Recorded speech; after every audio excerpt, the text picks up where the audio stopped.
ऋषि ऋभु हैं और शिष्य श्रोता निदाघ हैं। किसी कदर जिंदा है ऋभु का वक्तव्य, यही बड़ी हैरत की बात है। ऋभु आपसे उस तल पर बात नहीं करेंगे जहां बाबा जी करते हैं नशा छोड़ दो, जुआ छोड़ दो। वो आपसे कहेंगे तुम सत्य ही छोड़ दो बेटा।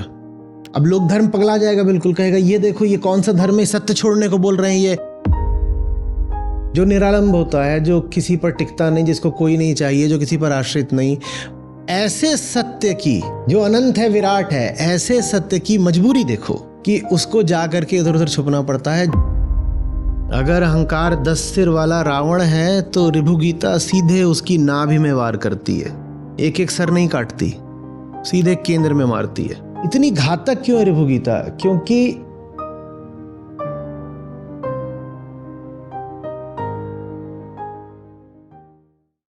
ऋभु गीता गुमनाम क्यों रह गई? रोचक सवाल है ना।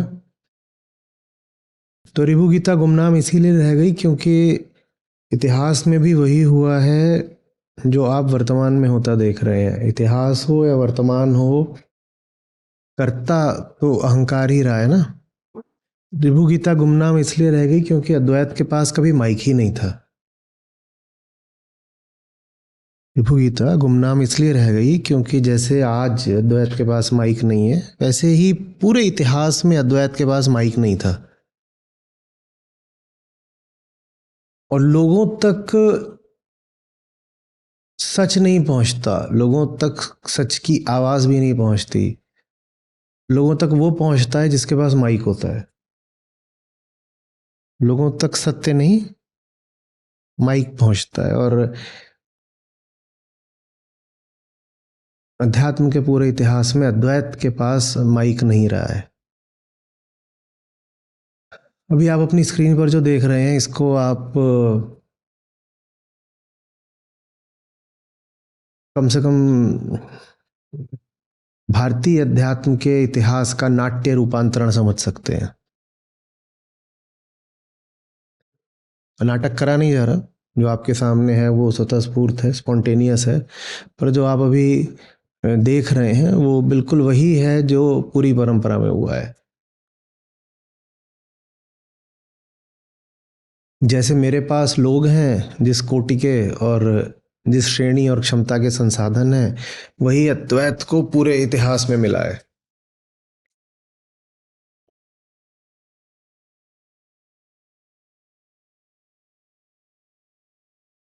बस यही है ऋभु गीता की पूरी कहानी।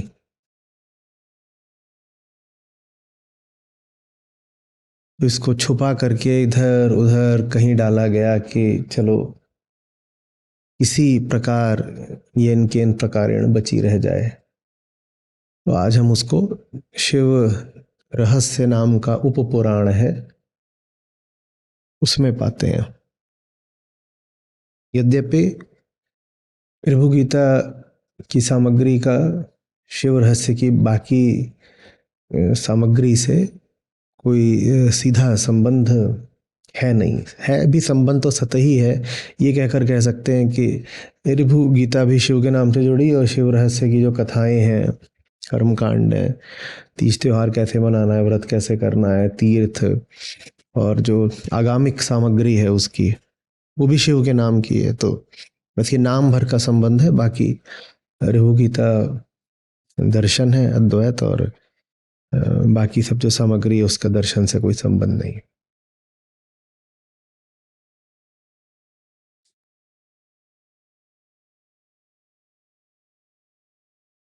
अभी गोवा साहित्य महोत्सव था, वहां से आ रहा हूँ। क्योंकि वहां से आ रहा हूँ तो ये पूरी जो टेक सामग्री है ये भी वहां से लाई जा रही है। पूरी नहीं, काफ़ी तो ऐसी है जो यहाँ रहती है, पर बाकी ये वहाँ से लेके आ रहे हैं। चूंकि वहाँ से लेके आ रहे हैं इसीलिए उसको ये समय पे यहाँ पर लगा नहीं पाए। मैंने पूछा क्यों भाई, जहाँ सत्र होते हैं, अभी हम गोवा में हैं, जहाँ सत्र होते हैं, छोटी सी जगह है गोवा में एक, यहाँ पर हम सत्र करते हैं, वहाँ के लिए आप डेडिकेटेड इक्विपमेंट क्यों नहीं रख देते? इनके चेहरे पर भाव था, शिव रहस्यम है तो शिव का ही उत्तर था तो एक ही इक्विपमेंट है, उसको उठा उठा करके भारत भर में एक शहर से दूसरे शहर भागते हैं, फिर उसको यहाँ लेकर के आए हैं। तो हमने यहाँ पर लगाया तो हो नहीं पाया। तथ्य ये है कि इतनी तो गरीब आपकी संस्था है भी नहीं, इतने तो संसाधन हैं कि कम से कम गीता सत्रों जैसे केंद्रीय और महत्वपूर्ण काम के लिए जो सही उपकरण है और वो जिस संख्या में चाहिए हम खरीद सकते हैं। लेकिन फिर उपकरण भी अपने आप में चैतन्य तो होते नहीं, सेंटिएंट तो होते नहीं। उपकरण खुद तो बाजार से कूद करके मेरे सामने आकर लग नहीं जाएगा, उसके लिए फिर लोग भी चाहिए सजग, जो उपकरण लाएं और उनको लगाएं। अद्वैत को ऐसे लोग मिले नहीं कभी, न पहले मिले न आज मिले हैं, कल का पता नहीं।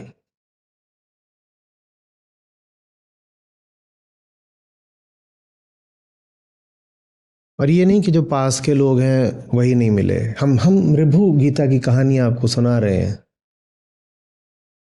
मेरी कहानी नहीं है, ऋभु गीता की है।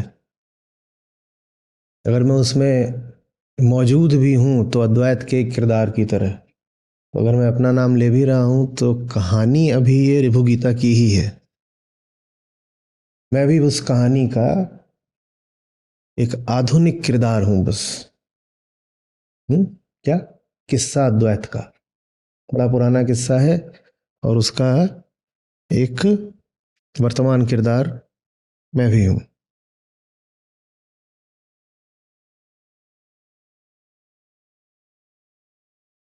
समझ में आ रही है बात? ये उपकरण नहीं, लोग नहीं, सुनने वाले भी नहीं। अद्वैत को कभी सुनने वाले भी नहीं मिले और सुनने वाले भी आप ही जैसे मिले। और ऋभु गीता कोई मेरी पैतृक संपत्ति तो है नहीं। आपको लग रहा है पहले 3 अध्यायों में बड़ी अनमोल धनराशि छुपी हुई है तो जाकर के पढ़ लीजिए, इंटरनेट पर भी उपलब्ध है, पढ़ ली होती। इंटरनेट पर उपलब्ध है, जाओ पढ़ लो। पहले 3 तो छोड़ दो, तुम्हें तुम्हारे ऊपर छोड़ दिया जाए तो तुम चौथा भी ना पढ़ो। तो अद्वैत की यही कहानी रही है। ये है ऋभु गीता का पूरा इतिहास। किसी कदर जिंदा है ऋभु का वक्तव्य, यही बड़ी हैरत की बात है।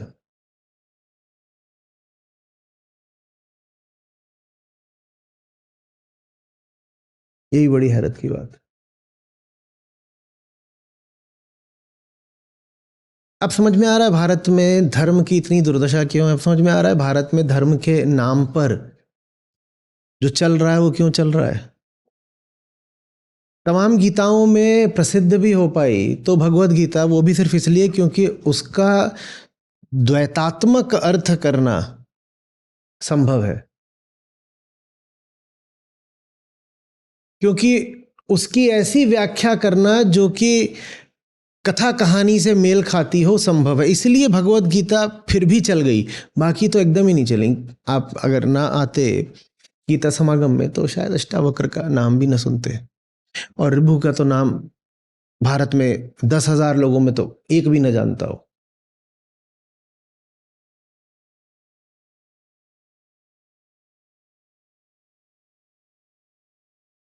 बात आ रही समझ में?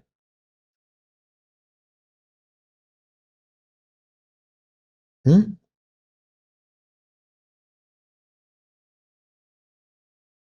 हालत देखो सत्य की, जो निरालंब होता है, जो किसी पर टिकता नहीं, जिसको कोई नहीं चाहिए, जो किसी पर आश्रित नहीं, ऐसे सत्य की,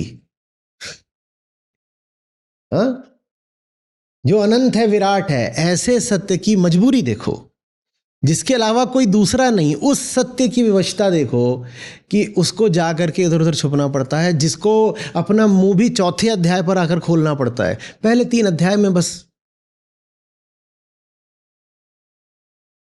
ये कहानी, शिव ने पार्वती से ऐसा कहा, फिर ये उपासना, फिर ये प्रार्थना, फिर और तरह तरह के पात्र, वो कोई आकर कुछ बोल रहा है, कोई कुछ बोल रहा है, फिर कहीं से कोई ऋषि आ गए, कहीं से कोई आ गया, वो उसने ऐसा कह दिया, वैसा कह दिया, कुछ वेदों के बारे में बोला जा रहा है, कुछ ये कुछ वो।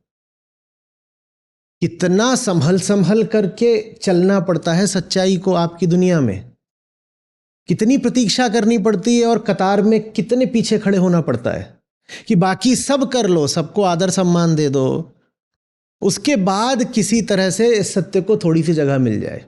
सत्य को कतार में इतना पीछे खड़ा होना पड़ता है। ये ऋभु गीता की कहानी है।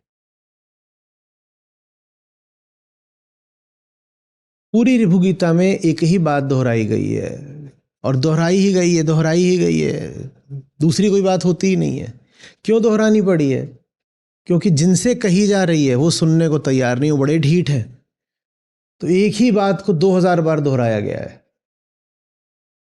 कितना भी बता लो सुनेगा ही नहीं। जिसको सुना रहे हो उसको बता रहे हो कि तू है नहीं, वो क्यों सुनेगा? वो कहेगा जब मैं हूं ही नहीं तो मैं सुनने के लिए भी नहीं हूं, मैं नहीं सुनूंगा।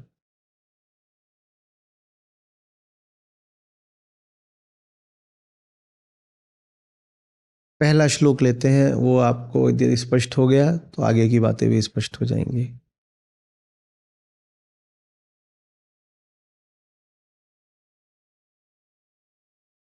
ऋषि ऋभु हैं और शिष्य श्रोता निदाग हैं। शिष्य को संबोधित करके गुरु का वक्तव्य है।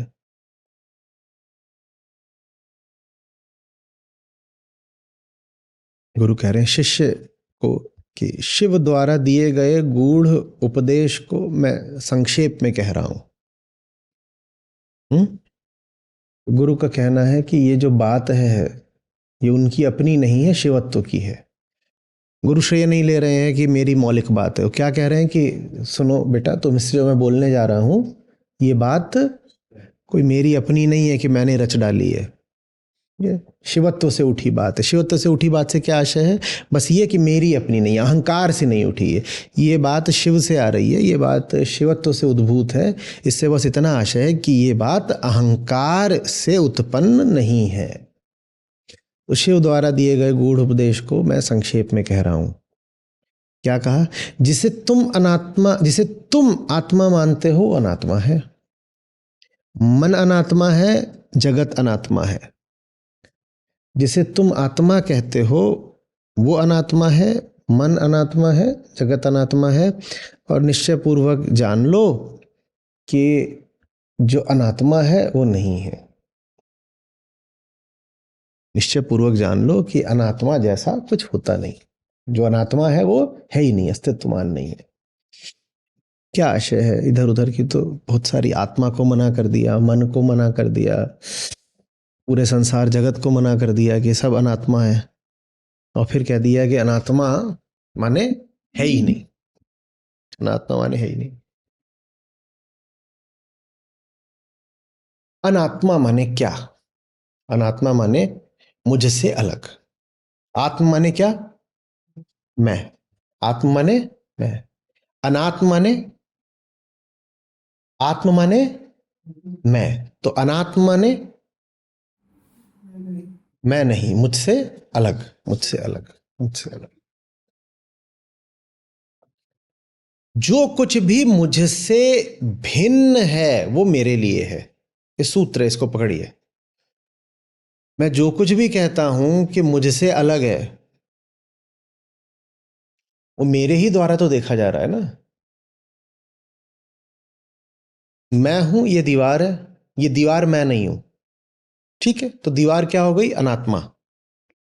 मैं आत्म हूं और ये दीवार है, दीवार अनात्म हो गई। मैं आत्म, दीवार अनात्म। मैं आत्म, दीवार अनात्म। तो ये दीवार किसके लिए है? मेरे लिए है। ये दीवार मेरे लिए है। जो भी अनात्म है उसके सामने आत्म खड़ा होगा। जो भी अनात्म है वो द्वैत के एक सिरे पर हो गया और दूसरे सिरे पर आत्म है। कौन सा आत्म? जिसे तुम आत्म बोलते हो, यानी कि अहंकार। तो जो भी अनात्म है, जो भी अनात्म है, उदाहरण के लिए मन अनात्म है, संसार अनात्म है, बोला ना ये सब।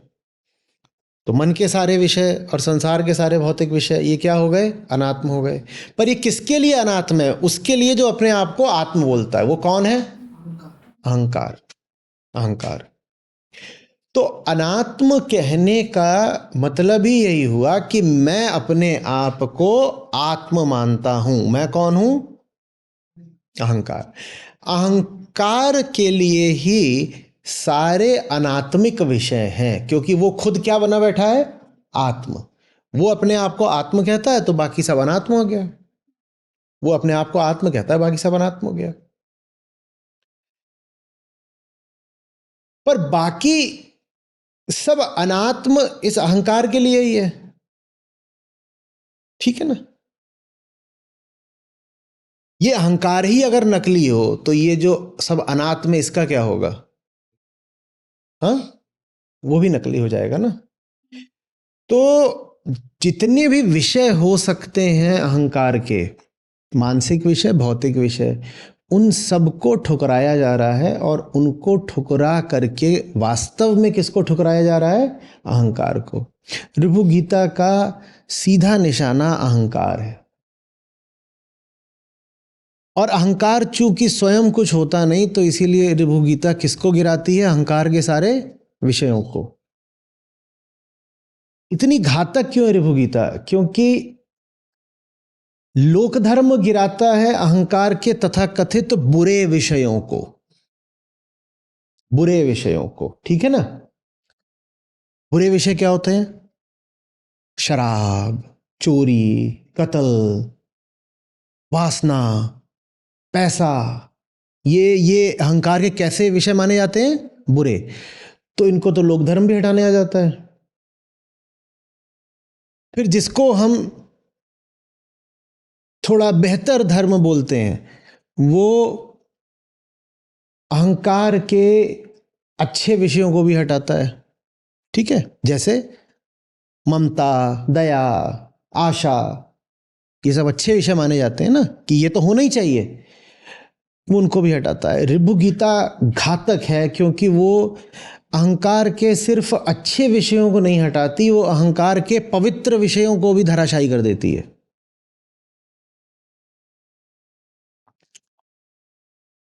एक आदमी से कहोगे ये जिन बातों को तुम सद्गुण मानते हो, इन सद्गुणों में कुछ नहीं रखा है। सद्गुण जैसे अभी हमने नाम लिया, आशावाद, ममत्व, दयालुता, और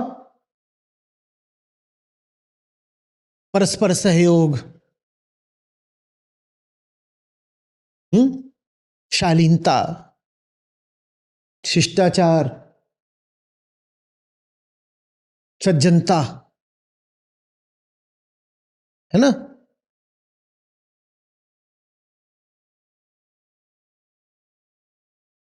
लोक धर्म तो इतने पर भी भटकने लग जाता है, बोलता है इन सब बातों को बुरा क्यों बोल रहे हो, ये सब तो अच्छी चीजें होती हैं। बुरा किसको बोलो? कंचन कामिनी को बुरा बोलो, वो बुरा है, कंचन कामिनी बुरा है, कंचन कामिनी बुरा है। बाकी ये सब तो अच्छी बातें हैं, सदाचार, शिष्टाचार, ब्रह्मचर्य, ये तो अच्छी बातें हैं। तो हमने देखा है कि तकलीफ हो जाती है लोक धर्म को जब ये जो सद्गुण हैं इनको हटाया जाता है, क्योंकि ये सद्गुण भी हैं किसके विषय? अहंकार के ही विषय हैं। ऋभु गीता तो झेली ही नहीं जाती, क्योंकि वो तो पवित्र विषयों को भी धराशायी कर देती है। वो कहती है हटाओ, ये तुम्हारा धर्म अधर्म भी, ये भी बेकार है सब, क्योंकि तुम्हारे लिए है। अद्वैत का इतना धारदार वक्तव्य है ऋभु गीता, और आगे चल के बोलती है अद्वैत द्वैत सब बेकार की बात है, क्योंकि तुम्हारे लिए है। एक बिंदु पर आकर ये भी बोल देती है आत्मा और ये ब्रह्म ये सब भी बेकार की बात है, क्योंकि तुम्हारे लिए है। और अब अपने दिल पर हाथ रख लीजिएगा, शैव परंपरा का ये वक्तव्य एक जगह आकर के बोल देता है ब्रह्मा विष्णु महेश भी सब बेकार की बातें क्योंकि तुम्हारे लिए है। झेली नहीं जाती। पर सिद्धांत बहुत सीधा है, जो कुछ भी अहंकार के लिए है वो नकली है, क्योंकि अहंकार स्वयं नकली है। तुम जिसको पूज रहे हो वो असली हो ही नहीं सकता क्योंकि तुम नकली हो। अब समझ में आ रहा है कि अद्वैत को छुपना क्यों पड़ा। झूठ से अद्वैत झेला नहीं जाता। इतिहास में दर्ज नहीं है, पर न जाने कितने दार्शनिकों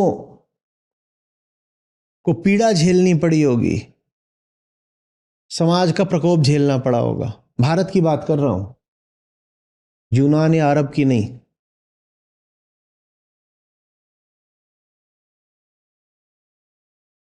सोचो जहां ऋभु गीता जैसे ग्रंथ को छुपना पड़ा हो, आज भी छुपा हुआ हो, इतना अप्रचलित हो, वहां जिन्होंने ये ग्रंथ दिया होगा उनको समाज से सम्मान तो नहीं ही मिला होगा।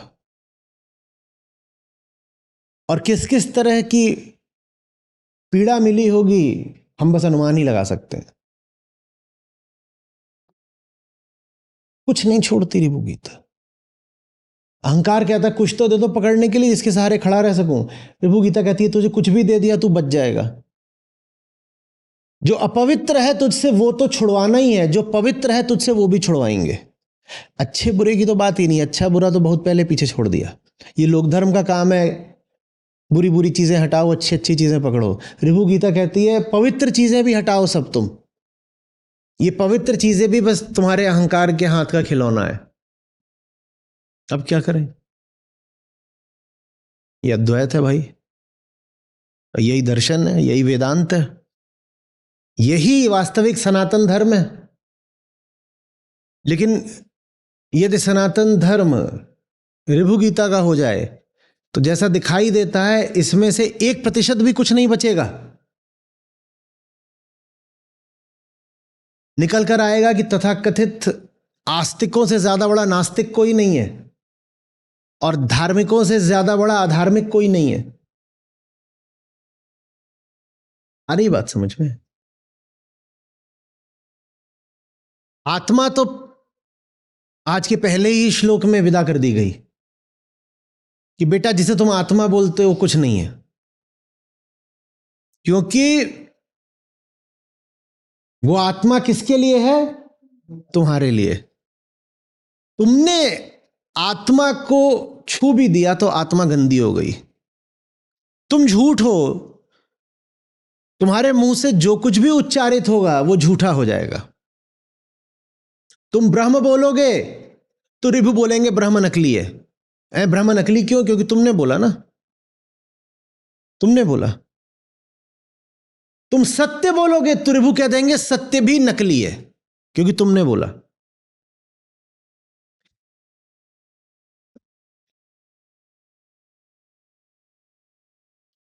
ऋभु आपसे उस तल पर बात नहीं करेंगे जहां बाबा जी करते हैं नशा छोड़ दो, जुआ छोड़ दो। वो आपसे कहेंगे तुम सत्य ही छोड़ दो बेटा, क्योंकि जिसको तुम सत्य कह रहे हो वही तुम्हारे अहंकार का सहारा बना हुआ है। अब लोग धर्म पगला जाएगा, बिल्कुल कहेगा ये देखो ये कौन सा धर्म है, सत्य छोड़ने को बोल रहे हैं। ये आज पहले ही श्लोक में बोल रहे हैं आत्मा नकली है। हाँ, आत्मा नकली है क्योंकि अहंकार द्वारा परिभाषित है। आत्मा नकली है इसका प्रमाण चारों ओर दिखाई नहीं देता। लोग आत्मा आत्मा के नाम पर क्या क्या करते रहते हैं। भूत चुड़ैल डाइन इन सबको आत्मा बना रखा है। यही तो ऋभु ने देख लिया था बहुत पहले। वैसे बहुत पहले का ग्रंथ नहीं है, 10वीं से 15वीं शताब्दी के बीच का है, मध्यकालीन है, पर फिर भी काफी पुराना है, लगभग 1000 साल तो हो गए होंगे।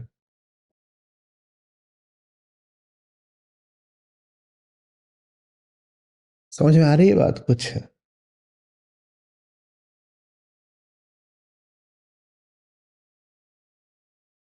कोई संकल्प नहीं है, कोई आकार नहीं है, केवल ब्रह्म ही है। इसलिए निश्चय पूर्वक जान लो कि अनात्मा जैसा कुछ भी नहीं है।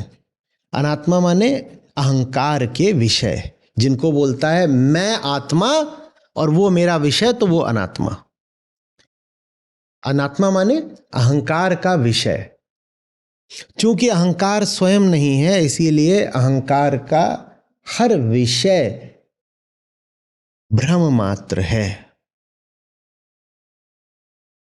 अनात्मा है ये कहना झूठ होगा, क्योंकि जिसको आप आत्म बोलते हो वही नहीं है।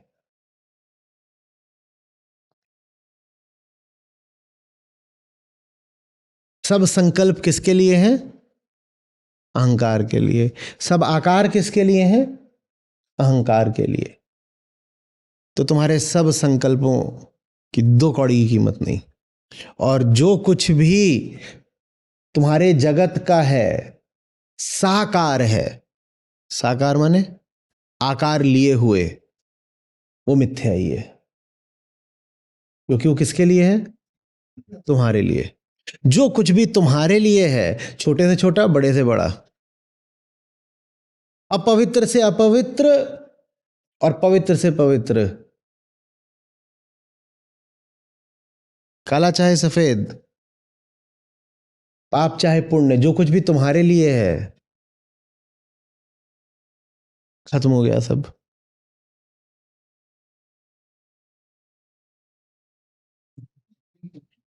रिभु गीता समाप्त हो गया। अब इसके आगे कुछ है नहीं इसमें। इसके आगे जो है, कलेजे पे हाथ रख के आप खुद ही पढ़ लीजिएगा। बड़े बड़े गुरु हो गए, रिभु गीता का नाम लेने किसी की हिम्मत नहीं हुई। एकमात्र अपवाद रमण महर्षि हैं। वो एकमात्र अपवाद हैं। रिभु गीता की बड़ी प्रशंसा करते थे, विशेषकर 20वें अध्याय के बाद के अध्यायों की, 24वां 26वां, उधर के। मैं भी जब इन लोगों को ले आता था शिविर में, तो ये आरंभिक अध्याय नहीं पढ़ाता था। मैं भी 14वें 15वें अध्याय के बाद से ही इनको पढ़ाया करता था। रिभु गीता ऐसी है कि जिसको अभी संबोधित की जा रही है उसी की समझ में नहीं आई। बड़ी मस्त कहानियां हैं ऋषि रिभु की, और ये जो इनके शिष्य हैं निदाघ, इनकी।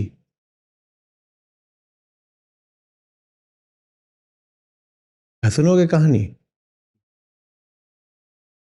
तो सब लिखा पढ़ा दिया अच्छे से शिष्य बाबू को। शिष्य बाबू पढ़ लिख गए और छोड़ के चले गए, और कहीं जाकर शादी वादी कर ली। उन्हें पक्का भरोसा था कि उनको अद्वैत पूरा समझ में आ गया है, तो गुरु को छोड़ के भग गए। जिनको ये बात करी जा रही है शिष्य को, उन्होंने वहां अपना गृहस्थी शुरू कर दी। तो गुरु कुछ दिन तो अनमने रहे होंगे। फिर गुरु ने कहा, इतने साल लगाए थे इसको लिखाने पढ़ाने में, कहाँ गया है, देखें जरा। और शिष्य का दावा यह था कि आप चिंता मत करिए, मैं पूरी बात समझ गया हूं, मुझे सब बिल्कुल एक एक सिद्धांत पूरा समझ में आ गया है, और अब मैं अपने हिसाब से चलूंगा, अब मैं अपना देख लूंगा अपनी जिंदगी। हर समय आपके पास ही थोड़ी बना रहूंगा। वो अपना चले गए, जब चले गए तो वही होना हुआ जो होता है। वहां जाके अपना बढ़िया प्रसाद हंस रहा है, मजा आ रहा है प्रसाद। कल्पना ही कितनी सुखद है ना प्रसाद। यानी जिसका तसव्वुर ऐसा है तो उसकी तासीर कैसी होगी।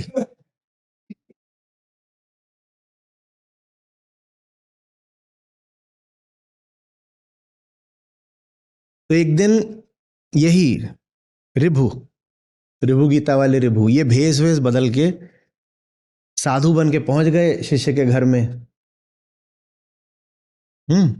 और शिष्य ऐसा कि उसने पहचाना भी नहीं। और ये साधु बन के पहुंचे थे, बोले अरे हम साधु हैं, हमें भूख लगी है। तो बैठा दिया, खाना वाना खिलाया। खाना वाना खिला दिया तो खाना खिला करके पूछता है कि कैसा लगा, अच्छा लगा कि बुरा लगा? अगर अच्छा लगा तो कौन सा व्यंजन अच्छा लगा? मीठा बेहतर लगा कि नमकीन बेहतर लगा? अब अद्वैत में ये भेद तो चलते नहीं। अद्वैत का तो मतलब ही है इस तरह के विभाजन नहीं चलेंगे। तो गुरु का दिल बैठ गया होगा बिल्कुल कि ये इतने साल हम इसे अद्वैत पढ़ाए थे, और ये अभी पूछ रहा है कि ये बेहतर, कि ये बेहतर, कि ये बेहतर, कि वो बेहतर। तो उसको बोलते हैं अच्छा इसका मतलब क्या होता है कि एक विषय दूसरे विषय से बेहतर है। बोल रहा है मतलब बेहतर वो है जिसका आपको स्वाद अच्छा आया हो, बताइए यही, और क्या पूछ रहे हैं आप, साधु हैं हम आपसे, व्यवहार के नाते कुछ पूछ रहे हैं, फीडबैक ले रहे हैं, बताइए। गुरु ने फिर अपनी ओर से दम लगाया, इशारा दिया, बोले नहीं नहीं नहीं, क्या सचमुच एक व्यंजन में और दूसरे व्यंजन में भेद होता है? बोले साधु महाराज क्या हो गया आपको, एक मीठा है एक नमकीन है, उनमें भेद नहीं है क्या? तो बोले नहीं चलो मैं तुम्हें ऐसे पूछता हूं, जब इन दोनों को ही एक हो जाना है भीतर और उठना भी दोनों को एक ही मिट्टी से है, तो क्या वास्तव में इनमें कोई अंतर है? निदाग को समझ नहीं, महाराज खाना अच्छा था ना, वैसे ठीक है, अच्छा चलिए हो गया भाई, दोबारा कभी कुछ समझ में आएगा आइएगा, फिर आइएगा। उनको अपना दक्षिणा वगैरह दे करके विदा कर दिया। अब गुरु को जैसा लगा होगा, वापस लौट आए। हम्म पर कुछ उन्हें उठी होगी बेचैनी। कुछ दिनों बाद फिर से भेष बदला, इस बार ग्रामीण किसान बन गए। बोले जाएं देखें, ऐसे थोड़ी छोड़ सकते हैं, अपना बच्चा था, ये तो एकदम ही फिसल गया। तो फिर पहुंच गए उसके शहर में, इस बार क्या बन के, ग्रामीण किसान, जैसे जैसे कुछ जानता ना हो, अनपढ़ अज्ञानी। पिछली बार साधु ज्ञानी बन के पहुंचे थे, इस बार बिल्कुल अज्ञानी बन के पहुंच गए। तो तो देखा तो वो अपने घर में ही नहीं, निदाग। तो कहाँ है? बोले वहां पे राजा की सवारी आ रही है और सब जनता इकट्ठा हुई है देखने के लिए कि राजा जी आएंगे, राजा जी आएंगे। तो वो भी पहुंच गया ताली बजाने। अब अद्वैत वालों से आमतौर पर ये होता नहीं है, पर ये शिष्य महाराज ऐसा ही कर रहे हैं, वो भी पहुंचे हुए हैं। तो ये भी पहुंच गए पीछे से शिष्य के पास, मेकअप बढ़िया गया तो फिर नहीं पहचान पाया।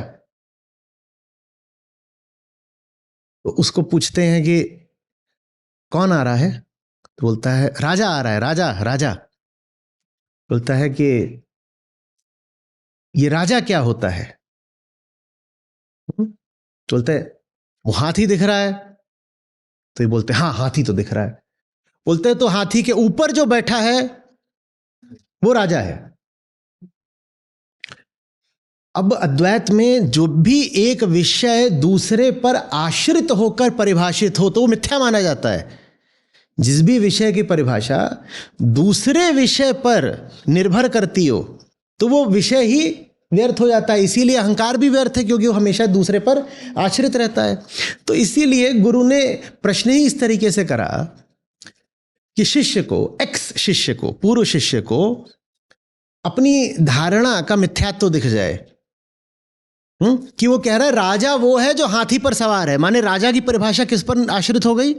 हाथी पर। तो उन्होंने प्रश्न ऐसे ही बनाकर पूछा, पर शिष्य गुरु को छोड़े अरसा हो चुका था, वो सब भूल भाल गया था। तो बोलता अरे बात नहीं समझ में आ रही है, वो हाथी है, वो राजा है, जो हाथी पर चढ़ा है उसको राजा बोलते हैं। तो गुरु ने कहा पर ये चढ़ना माने क्या होता है, चढ़ना माने क्या होता है?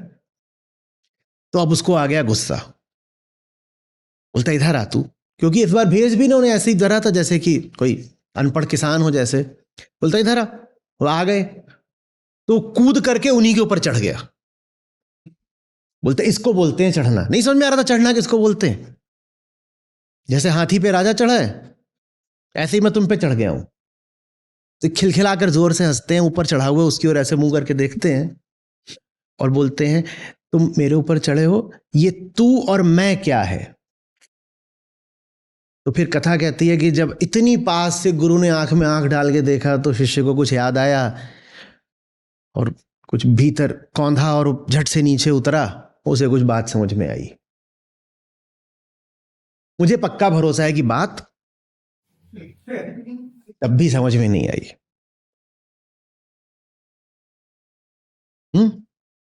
अब समझ में, ये ऋभु गीता है, ये ऋभु की कहानी है। ये तो छोड़ो कि जनता ने क्या करा ऋभु गीता के साथ। ऋभु गीता के जो अपने पात्र हैं जिसको ये पूरी गीता ही संबोधित है,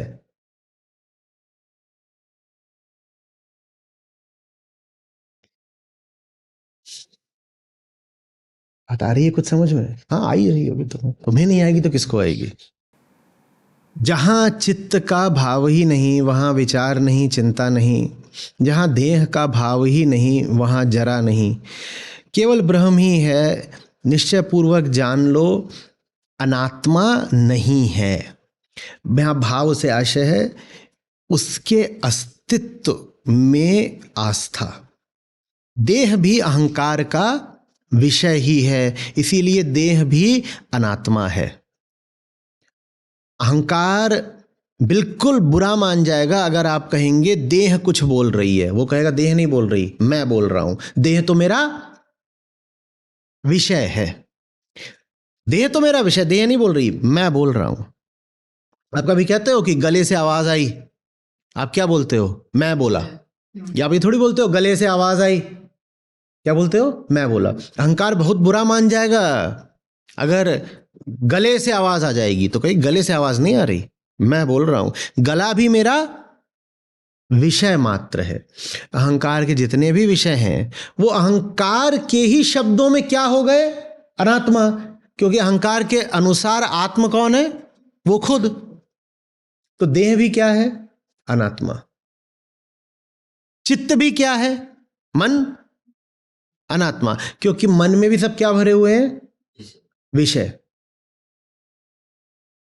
और अनात्मा चूंकि है नहीं तो इसीलिए जो कुछ भी मन के साथ होता है, मन में क्या चल रहा होता है? चिंता वगैरह, वो व्यर्थ है। और देह में क्या चल रहा होता है? बीमारी और बुढ़ापा, वो भी मिथ्या है। मुक्त हो गए तुम। ये सब किसके लिए हैं? अहंकार के लिए। अहंकार खुद नकली है तो अहंकार के सारे विषय क्या हैं? नकली हैं। अहंकार के सारे विषय नकली हैं। देह भी अहंकार का विषय है, तो देह को बुढ़ापा आया तो वो बुढ़ापा भी क्या हो गया? मन भी अहंकार का विषय है, मन में चिंता आई तो चिंता भी क्या हो गई? नकली। जाओ तुम मुक्त हो।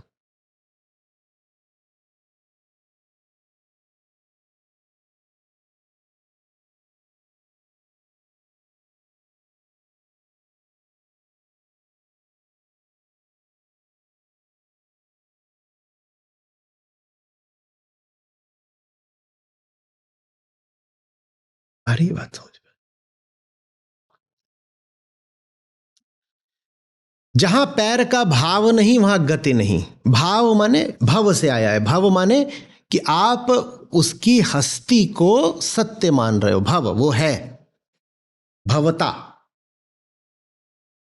मानना कि वो है। भवति किसको बोलते हैं? जो होता है। देह अहंकार का विषय है तो पांव भी क्या है? अहंकार का विषय ही है।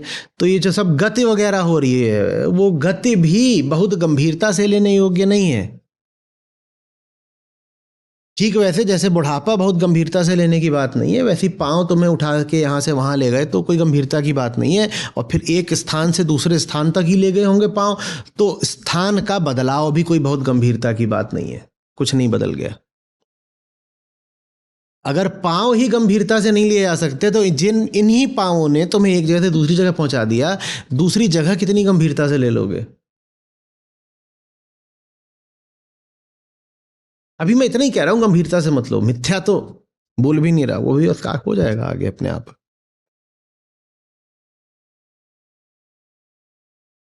हाथ का भाव नहीं तो क्रिया नहीं। जो होना होगा हाथ का होगा। जब तक अहंकार के लिए हाथ तो मिथ्या है, जब अहंकार के लिए नहीं है तो प्राकृतिक है।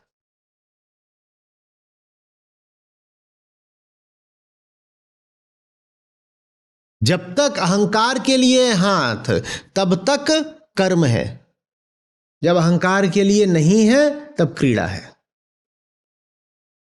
हाथ कुछ कर रहा है, अगर अहंकार के लिए है वो गति, तो हाथ का ये करना क्या कहा जाएगा?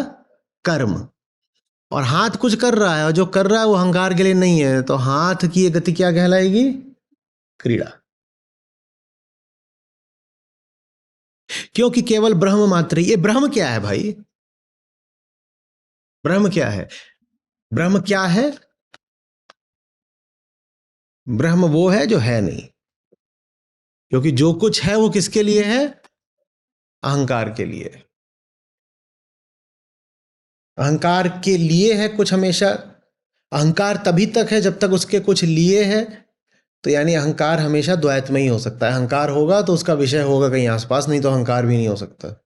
विषयहीन अहंकार जैसा कुछ नहीं होता। अहंकार होगा तो उसका विषय होगा, जोड़े में ही चलता है। ब्रह्म माने अहंकार नहीं है, अहंकार नहीं है, अहंकार नहीं है। तो फिर क्या है? ये पूछने वाला भी कोई नहीं है। जो है सो है।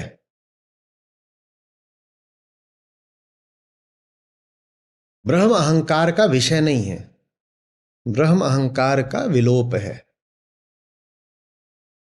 ब्रह्म कुछ ऐसा नहीं जिसको आप परिभाषित कर सकें, जिसके बारे में आप पूरा निबंध लिख सकें, जिसकी बड़ी लंबी चौड़ी व्याख्या कर सकें, क्योंकि व्याख्याकार ही कौन होगा?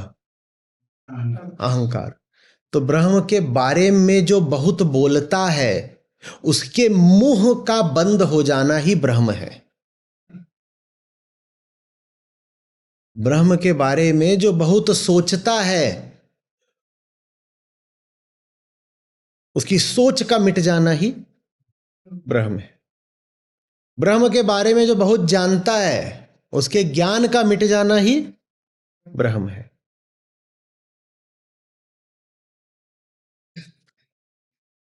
समझ में आ रही है बात?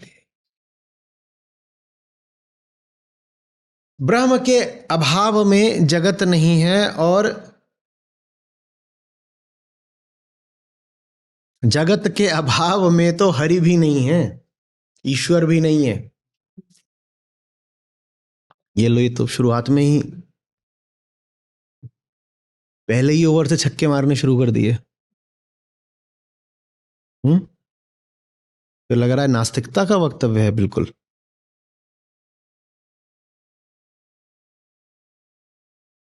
आप जिसको जगत कहते हो, यदि वो अहंकार का विषय है तो जगत क्या हो गया? मिथ्या। हम्म आप जिसको जगत कहते हो, अहंकार ना हो तो वो क्या है? आप ना हो तो जगत क्या है? जीव ना हो तो जगत क्या है? और जीव स्वयं मिथ्या है, तो जगत क्या हो गया? मिथ्या। तो अगर आपकी ईश्वर की अवधारणा है वो जिसने जगत को रचा, तो ईश्वर भी फिर क्या हो गया?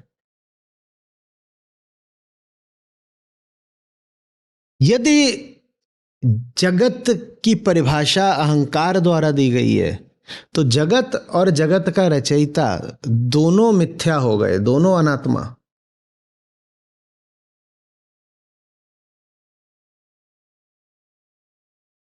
आ रही बात समझ में? सिर्फ वही नहीं हटाना जो पसंद नापसंद के दायरे में आता है। पसंद नापसंद तो फिर भी अल्पकालिक होते हैं, बदलते रहते हैं। ज्यादा महत्वपूर्ण है उसको हटाना जो पवित्र अपवित्र के दायरे में आता है।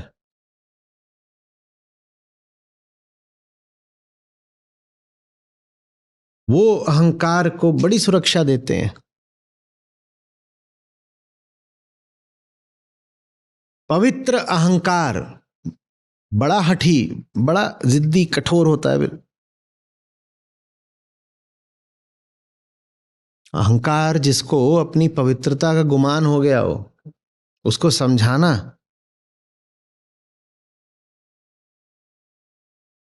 बड़ा मुश्किल है। धार्मिक अहंकार को समझाना बड़ा मुश्किल है।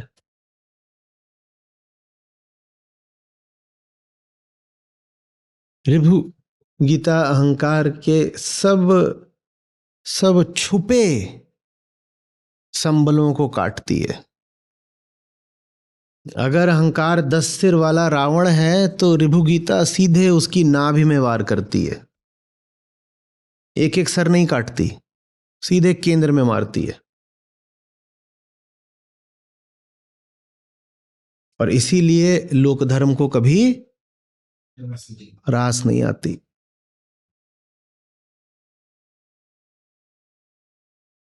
कोई कहे कि वेदांत से उसका कुछ ताल्लुक है और उसने ऋभु गीता पर बात ना करी हो, तो जान लीजिएगा कि उसके पास छुपाने के लिए कुछ है। कोई कहे कि हमने दुनिया भर के ग्रंथों पर बात करी है पर ऋभु गीता को नहीं छुआ, तो जान लीजिएगा कि दाल में काला है।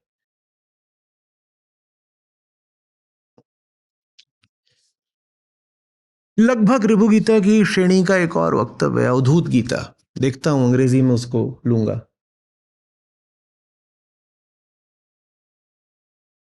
हम्म। नहीं पुण्य पदम नहीं पाप पदम विमुरोदशी मानव सर्व समम। कोई नहीं बात करता इन पर। अवधूत गीता को तो फिर भी शायद कभी कोई छू ले, ऋभु गीता को कोई नहीं छूना चाहता। ये ऋभु गीता को नहीं छू सकते तो आप मस्खरी कर रहे होंगे वेदांत के नाम पर। असली वेदांत समझौते नहीं करता, अनकॉम्प्रोमाइजिंग होता है।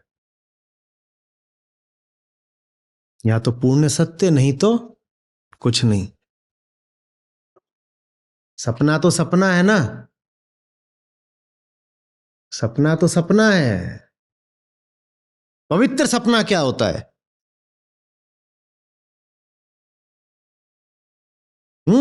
हाँ, तू अपवित्र है, तेरे सपने में मदिरालय आया, ये बड़ा पवित्र है, इसके सपने में देवालय आया। वेदांत कहता है सपना तो सपना है, तुम्हें पवित्र सपना क्या बता रहे हो?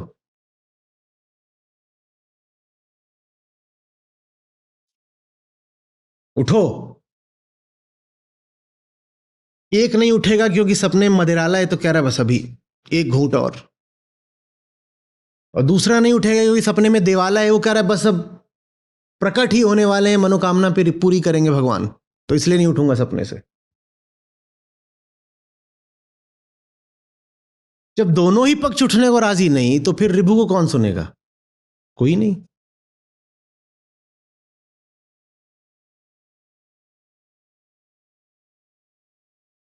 हम्म। आप अगर अपने आप को हिंदू या सनातनी वगैरह बोलते हैं ना, आपको पता भी नहीं है आप कितने खतरनाक धर्म का नाम ले रहे हैं। आप अपने आसपास जो देखते हैं हिंदू धर्म के नाम पर, वो तो खेल है बच्चों का, वो भी मंद बुद्धि बच्चों का। धर्म के नाम पर जो आपके आसपास चल रहा है, भले ही उसमें लंबे चौड़े बुजुर्ग बूढ़े बाबा जी हों, पर वो सब मंद बुद्धि बच्चों के खेल जैसा है। जानना चाहते हैं आप सनातन होता क्या है?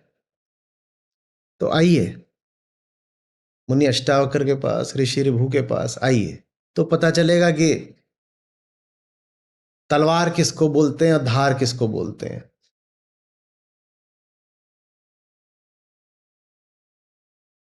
पूड़ी, कचौड़ी, लड्डू, पेड़ा, बर्फी, कुट्टू का आटा,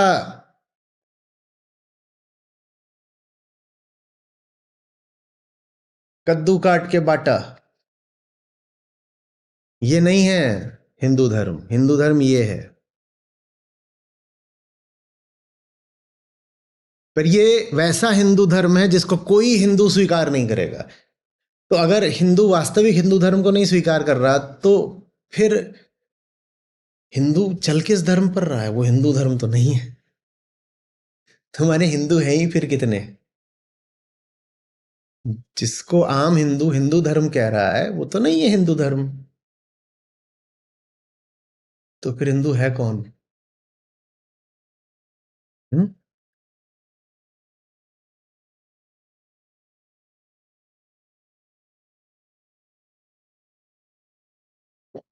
दही मिश्री, दही मिश्री, बोलिए शर्मा जी। हाँ। और पेड़ा। हम्म।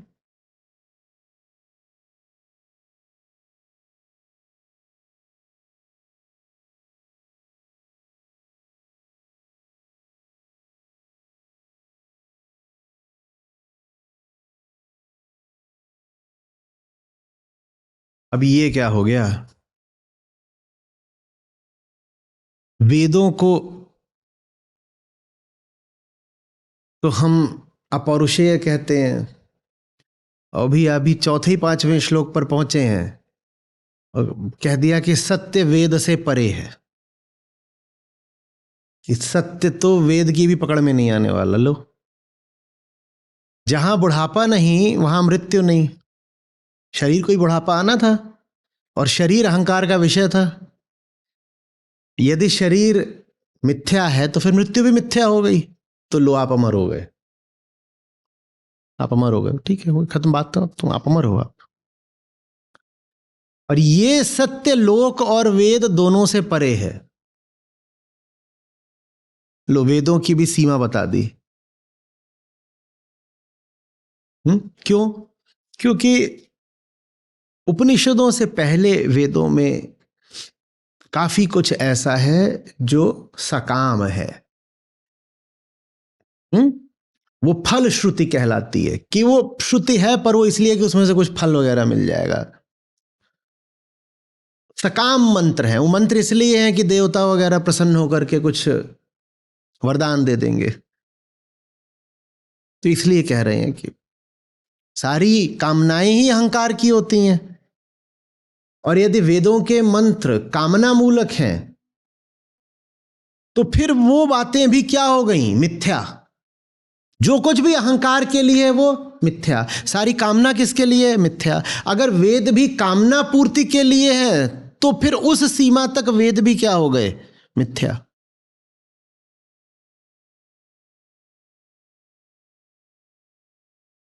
आ रही बात समझ? ये बात उपनिषदों पर लागू नहीं हो सकती, वेदांत पर नहीं लागू होगी, क्योंकि वेदांत कामना पूर्ति के लिए नहीं है।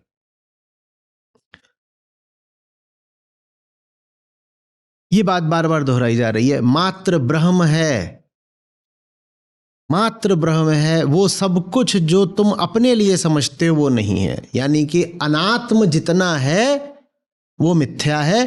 क्यों मिथ्या है? उसका दोष है नहीं, तुम्हारा दोष है। क्योंकि जो भी अनात्म है वो तुम्हारे लिए है, तुम मिथ्या हो। आत्म मिथ्या है इसीलिए अनात्म भी मिथ्या है। आत्म मिथ्या है इसलिए अनात्म भी मिथ्या है। आज पहले श्लोक में सबसे पहले मिथ्या किसको घोषित किया गया? 11वें श्लोक पर आइएगा। सबसे पहले मिथ्या किसको घोषित किया गया है? आत्म को।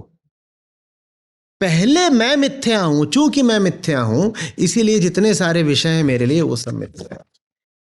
विषयों का दोष नहीं बनाया जा रहा। ये नहीं कहा जा रहा तुम बहुत बढ़िया हो, विषय बेचारे सभी गंदे हैं। विषयों को गंदा नहीं बताया जा रहा। तुम नकली हो, इसीलिए जो कुछ भी तुम्हारे मुंह से निकलता है, जो भी तुम्हारे अनुभव में आता है, जो कुछ भी तुम्हारे मन में है वो भी नकली है, क्योंकि तुम ही नकली हो।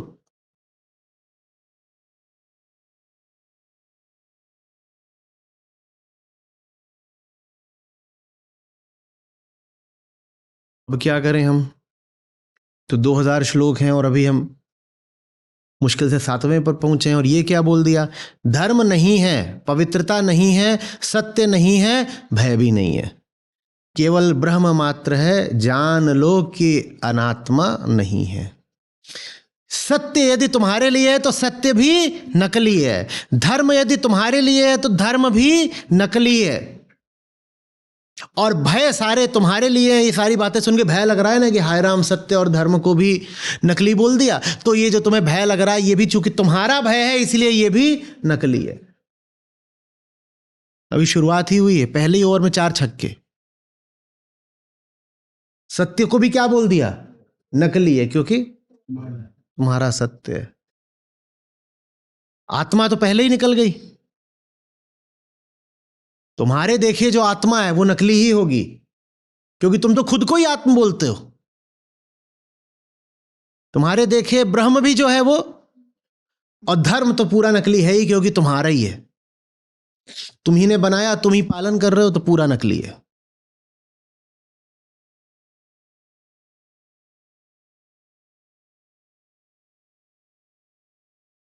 आगे बढ़े या हो गया? मरहम पट्टी करो जा करके थोड़ी देर, घाव तो लगे ही होंगे।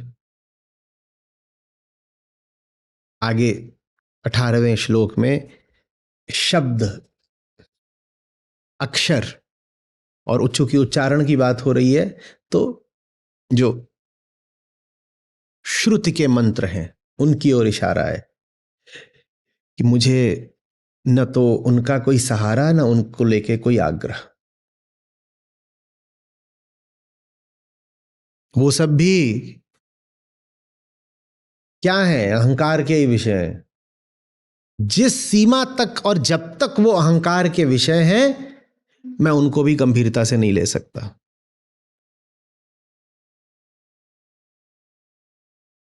आप तो तभी परेशान हो जाते हो जब स्मृति ग्रंथों को पीछे छोड़ा जाता है कह करके कि स्मृति की अपेक्षा श्रुति श्रेष्ठ है। ऋभु गीता तो कह रही है कि श्रुति भी यदि तुम्हारा विषय है तो श्रुति भी नकली है।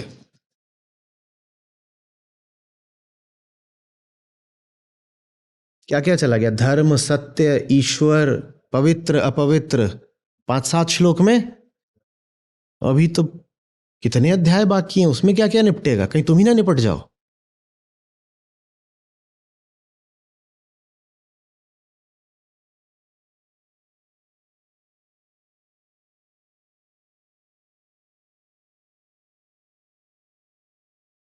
तुम्हें निपटाने से पहले खुद को तो निपटा लें। गुरु भी नहीं है, शिष्य भी नहीं है, क्योंकि ब्रह्म मात्र है, इसीलिए जो अनात्म है वो सब नहीं है। गुरु भी नकली, शिष्य भी नकली, ये बस अहंकार का खेल चल रहा है। अहंकार जिसको गुरु बनाए वो नकली होगा, और अहंकार जिसको शिष्य बनाए वो भी नकली होगा।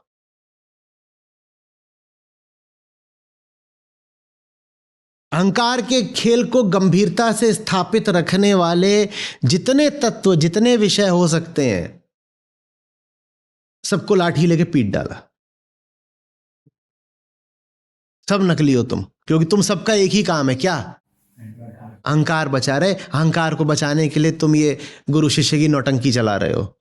काहे का शिष्य, काहे का गुरु? क्या कहा था साहब ने?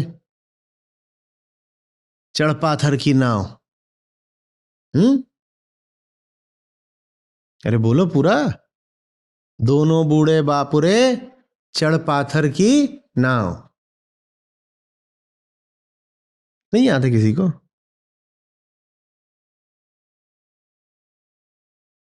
गुरु लोभी शिष्य लालची, दोनों खेले दांव। ये आपस में ही दांव खेलते रहते हैं। और दोनों का क्या हुआ? दोनों बूढ़े, दोनों ही डूब गए। जैसे पत्थर की नाव पे कोई दो सवार हो तो डूब ही नहीं जाएंगे पत्थर की नाव वाले। दोनों बूढ़े बापुरे चढ़ पाथर की नाव।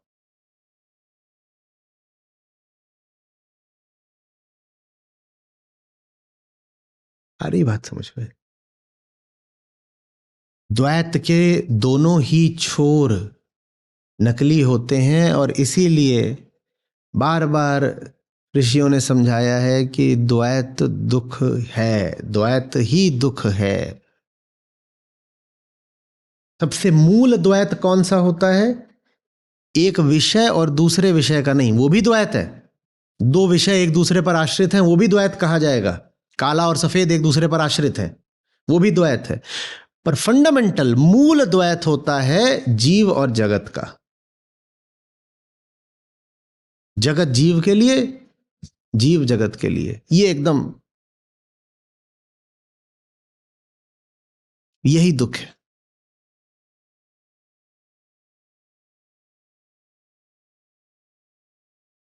आ रही बात समझ में?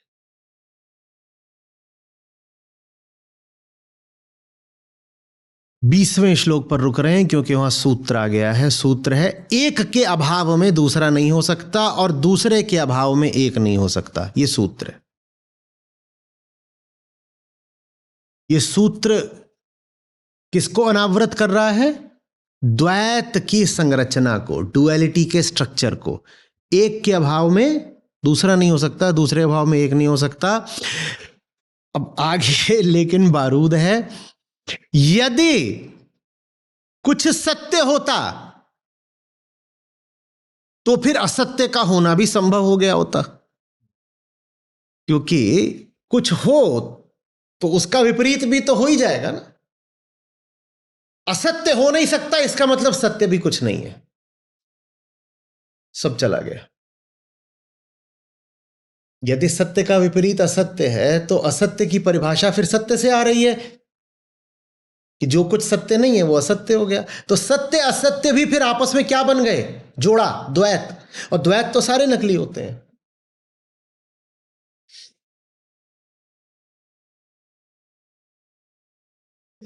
तो ऐसा सत्य जिसका कोई विपरीत होता हो वो सत्य भी नकली है। और अहंकार के तो सारे सत्यों के विपरीत भी कुछ होता है, इसीलिए अहंकार जिसको सत्य बोले जान लेना कि वो मिथ्या है। जहां कहीं भी किसी का विपरीत संभव हो वो मिथ्या है। कैसे जाने कुछ मिथ्या है, क्या उसका विपरीत संभव है, यदि है तो मिथ्या है। कैसे जाने कुछ मिथ्या है, क्या वो अपनी परिभाषा के लिए किसी पर आश्रित है, यदि आश्रित है तो मिथ्या है।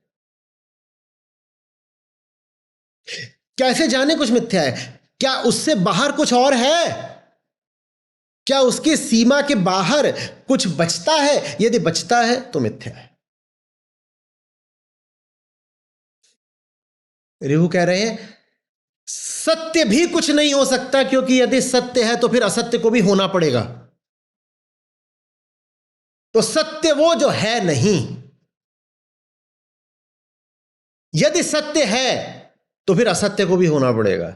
सत्य सिर्फ वो जो है ही नहीं, जो है ही नहीं उसका विपरीत नहीं हो सकता। सत्य यदि कुछ भी होगा तो सत्य का विपरीत भी कुछ हो जाएगा। सत्य फिर यदि अस्तित्वमान है तो असत्य भी अस्तित्वमान हो गया, ये तो कॉन्ट्रडिक्शन हो गया। तो इसीलिए सत्य तभी है जब वो हो ही नहीं। जैसे ही अहंकार सत्य बनाता है वो सत्य को कुछ बना देता है, जैसे ही सत्य को कुछ बना दिया वो मिथ्या हो गया। ले,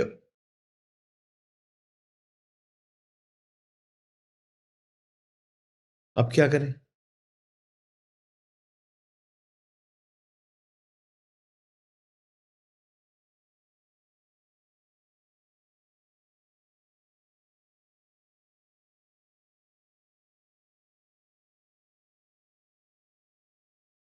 मेरे लिए है ना, मुझे लग रहा है ना, तो मिथ्या ही होगा, यही है सूत्र। मुझे प्रतीत हो रहा है ना, मेरे एहसास का है ना, तो मिथ्या ही। वो नहीं मिथ्या है, मेरा संबंध उसको मिथ्या बना देता है। वो क्या है ये तो मैं जानता ही नहीं, मैं ये भी नहीं कह सकता वो सत्य है, क्योंकि अगर मैंने कह दिया वो सत्य है तो सत्य से भी मैंने क्या जोड़ लिया, संबंध। और मेरा संबंध सत्य को भी असत्य बना देगा। राजा जी तो हाथी पर थे,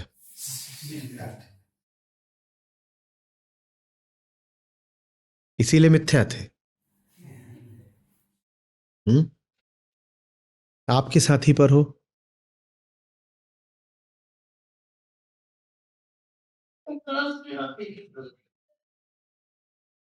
हाथी बोला, कौन बोला,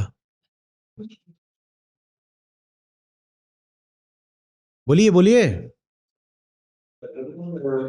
मेरा नाम राजेश कुमार है, मैं कराची से हूँ। 1 साल से क्या कर रहे हो शिवा, कि कौन है मेरी स्क्रीन पर, क्या कर रहे हो।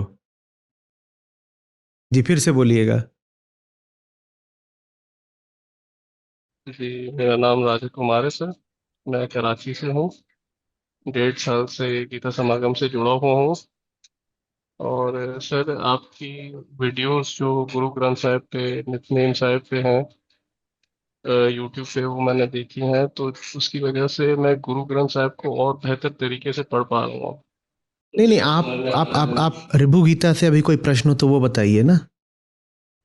जी सर, मैं ये पूछना चाह रहा हूँ कि जो जैसे गुरु ग्रंथ साहब में इमेजरी का यूज हुआ है, जैसे God is a king but without a throne, God is in is formless but beyond any form, God is a name but it is nameless. तो वो जैसे एक इमेजेस हमें दी जाती हैं गुरु ग्रंथ साहब में, फिर वो उन इमेजेस को कट किया जाता है, वो हटाया जाता है ताकि हमारी आइडेंटिटीज और कॉन्सेप्ट्स जो हमारे दिमाग में बने हैं वो फटें। तो क्या रिपु गीता में भी यही ये हमेशा करना पड़ता है, हमेशा हमेशा हमेशा। नाम देना जरूरी हो जाता है क्योंकि नाम दिए बिना लोगों से बात नहीं हो पाती, व्यवहारिक मजबूरी है। पर नाम देते ही पता चलता है कि गड़बड़ हो गई, जो बोला था वो अहंकार की खुराक बन गया, तो फिर नाम देने के बाद कहना पड़ता है कि कोई नाम नहीं होता।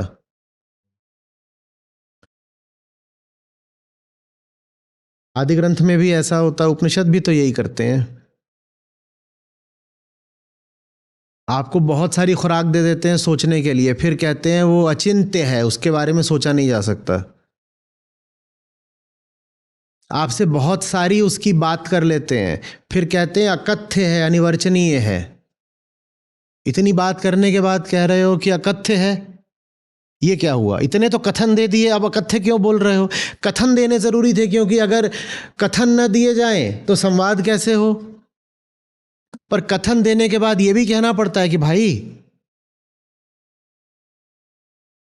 कथन में नहीं समाता, वो कथन में नहीं समाता। हम्म। शिष्य से कहा जाता है ध्यान से सुनो, और फिर कहा जाता है उसे सुना नहीं जा सकता। शिष्य का भेजा घूमा हुआ है। कह रहे हो कि हर 5 मिनट में गुरुजी बोलते हैं ध्यान से सुनो, और जब पूरा ध्यान से सुन लिया घंटे भर, तो उसके बाद क्या बोल रहे हैं? सत्य को सुना ही नहीं जा सकता। तो क्या मजाक चल रहा था हमारे साथ घंटे भर? ये मजाक ही है, यही करना पड़ता है, और क्या करें?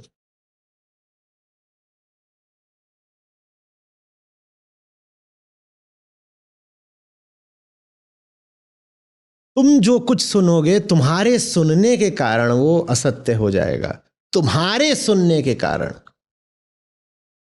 इसलिए कहा जाता है कि सत्य को सुना नहीं जा सकता। समस्या सत्य के छोर पर नहीं है, समस्या तुम्हारे छोर पर है। तुम सुनोगे, तुम्हारे सुनने के कारण वो असत्य हो जाएगा। ऋभु गीता कभी कह रही है ईश्वर का निषेध, कभी सत्य, कभी धर्म, कभी इस पवित्रता का, कभी आत्मा का, कभी ब्रह्म का। इन सब को एक एक करके हटाएगी, बेकार है, सब बेकार है। ऋभु गीता को इन सब से कोई मतलब ही नहीं है, उसे मतलब मात्र अहंकार से है। और अहंकार चूंकि इन सब पर टिक कर खड़ा हो जाता है, तो इसलिए इन सब को हटाना पड़ता है।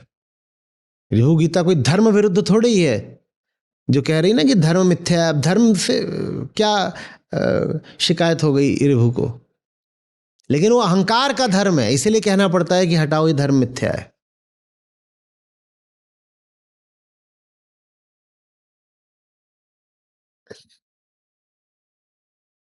हम्म।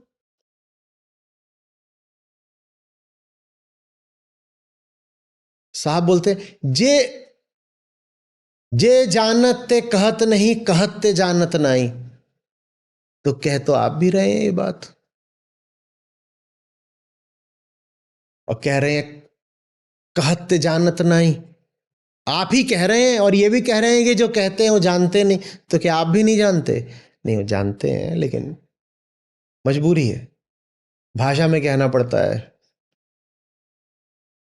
तो कहने के बाद जैसे डिस्क्लेमर लगाना पड़ता है, कह भी दिया और ये भी बता दिया कि जो कुछ कहा है इसमें वो नहीं है, इसमें नहीं है, तो फिर कहा क्यों? वो तो ऊपर ऊपर की बात है। आपने फिर हमें जो समझाया वो सब तो बेकार गया? नहीं, बेकार नहीं गया। बस ये समझ लो कि वास्तविक समझाना शब्दों से नहीं होता। शब्द तो इसलिए होते हैं ताकि तुम्हारा मनोरंजन ऊपर ऊपर चलता रहे। तुमसे बात इसलिए की जाती है ताकि तुम बातों को थोड़ा रोचक पाओ, आकर्षित होकर के यहां बैठे रहो। तो कभी चुटकुला सुना दिया, कभी कहानी सुना दी, कभी डांट लगा दी, कभी कुछ कर दिया। ये तो तुमको बांध कर रखने के साधन है, ये समझाने के साधन नहीं है। बात इसलिए की जाती है ताकि तुम थोड़े से मोहित हो जाओ। ऐसे अच्छी बात चल रही है, सुनो सुनो सुनो सुनो। बात से तुम थोड़ी समझते हो, प्रेम से समझते हो। प्रेम होगा तो समझोगे, नहीं तो बातों की धूल इकट्ठा करके अपने घर ले जाओगे, जैसे सारी कम्युनिटी ले जाती है। मेरी बात में कुछ नहीं रखा, किसी बात में कुछ नहीं रखा। समझा बात से नहीं आता, समझा प्रेम से आता है। इसीलिए जिनके 3-3 साल हो रहे हैं उन्हें कुछ समझ में नहीं आया, क्योंकि उन्होंने अपनी टोकरी में मेरी बातों की धूल इकट्ठा कर रखी है। घरों में धूल का गोदाम बना दिया पूरा, मेरी बातों को और शास्त्रों की बातों को उठा उठा करके। सत्य बातों में थोड़ी समाता है, समझाया बातों से थोड़ी ही जाता है। समझने का काम तब होता है जब आमने सामने बैठ सको, शब्दों की जरूरत भी ना हो। ऐसे तो आप हो ही नहीं। आधे घंटे आप मेरे सामने बैठो, मैं कुछ ना बोलूं तो आप बोर होके भग जाओगे। समझता वो है जो 2 घंटे मौन में भी बैठ सके साथ में। आप नहीं बैठ पाओगे, इसीलिए आपको कुछ समझ में नहीं आने वाला।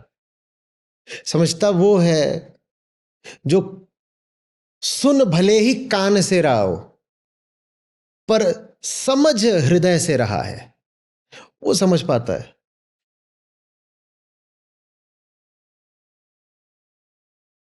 और ये बोल बातचीत तो ऊपरी बहाना है। शब्द में कहां सत्य को समाना है। बातचीत तो इसलिए है कि बच्चों को थोड़ा बहलाव रहे, बच्चों को ये भ्रम रहे कि कुछ हो रहा है, कुछ हो रहा है। अंकल जी कहानी सुनाने आ गए आ गए आ गए, चलो बैठ के कहानी सुनते हैं। वो ऊपरी है कहानी। हम्म।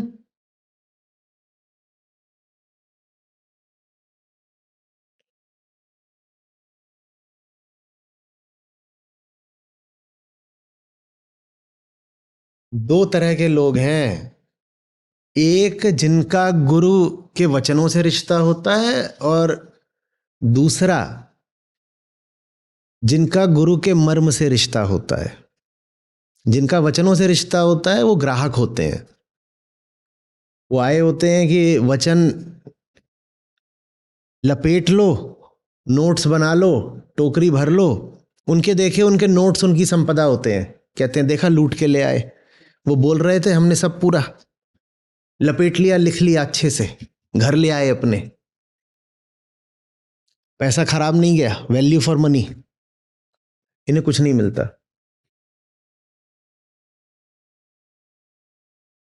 इस खेल में मिलने का काम प्रेम से होता है।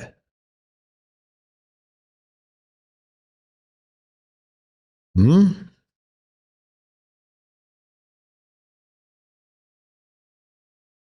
अब क्या करें। शब्दों को आपने कहा गुरु ग्रंथ साहिब ने भी ठुकराया है, और यहां पे आज अक्षर को ऋषि ऋभु भी ठुकराए दे रहे हैं, और आप लोगों के पास तो बस शब्द ही शब्द हैं।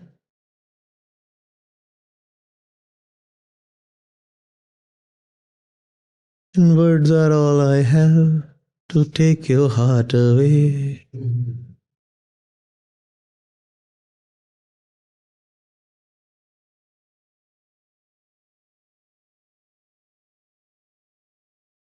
असली प्रक्रिया पीछे चलती है। पीछे माने अहंकार की नजरों के पीछे, क्योंकि उसकी नजर में आ गई तो मिथ्या हो जाएगी। शब्द तो अहंकार के कान में पड़ते हैं ना, वो उसकी नजर में रहते हैं। तो अहंकार को कुछ देना पड़ता है जिसको वो देखता रहे, जिसको देखने में वो व्यस्त हो जाए। एक बार वो व्यस्त हो गया तो फिर उसके पीछे पीछे से असली चीज निकाल देनी होती है चुपचाप, तब बात समझ में आती है। शब्द तो इसलिए है ताकि अहंकार उसी में व्यस्त हो जाए, मगन हो जाए। असली चीज पीछे से निकलती है। लेकिन जिनको लगता है कि असली चीज शब्द ही है,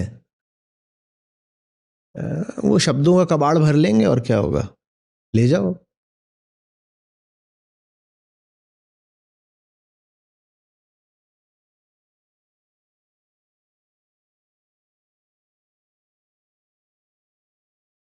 मैंने रमण महर्षि का उल्लेख करा था ना आज,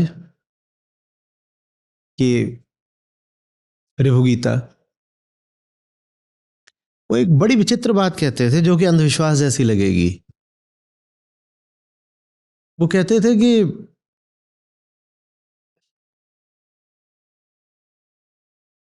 अक्सर रात्रि भोज के बाद वो बैठा करते थे अपने कुछ बहुत चुने हुए शिष्यों के साथ। खाना वगैरह खा लिया है, सोने का समय हो रहा है, तब सब बैठते थे। और चर्या ऐसी रहती थी कि बारी बारी से सब एक एक श्लोक पढ़ेंगे। अब रमण महर्षि के शिष्य हैं तो कुछ विद्वान ही लोग रहे होंगे, संस्कृत तो जानते भी होंगे, पर वो सब पढ़ा करें। और उसमें कोई अगर रुक करके बोले कि हमें समझ में नहीं आया, बताइए, तो रमण महर्षि कहें नहीं, रुकने की जरूरत नहीं, समझाने की जरूरत नहीं। अगर तुमने ध्यान में मौन में पढ़ा है तो जो होना था हो गया। मुझसे मत कहो कि मैं तुम्हें समझाऊं। ये समय मेरा तुम्हारा साथ और ऋभु गीता का पाठ, ये पर्याप्त है। अब इसमें समझने समझाने की कोई जरूरत नहीं है। तुम बैठे हो ना मेरे पास और एक श्लोक पढ़ रहे हो ना, जो होना था हो गया। तुम्हें विद्वान पंडित थोड़ी बनना है, जो होना था हो गया। कहते थे तुम्हें नहीं भी अर्थ पूरी तरह स्पष्ट हो रहा तो भी कोई बात नहीं, जो होना था वो हो गया।